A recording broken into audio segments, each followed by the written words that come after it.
Welcome back to Primetime News and a special welcome to viewers on onespotmedia.com as well as TVJ International in the Cayman Islands.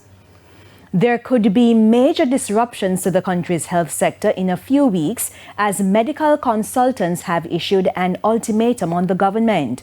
This follows an emergency meeting of the senior doctors who are upset over the outstanding retroactive payments from the new compensation review. According to the Association of Government Medical Consultants, all other public sector groups, including parliamentarians, received their retroactive salaries within the 2 months of being paid new salaries. Medical consultants believe that it is unfair and unjust, and it's victimization against consultants working within the government system.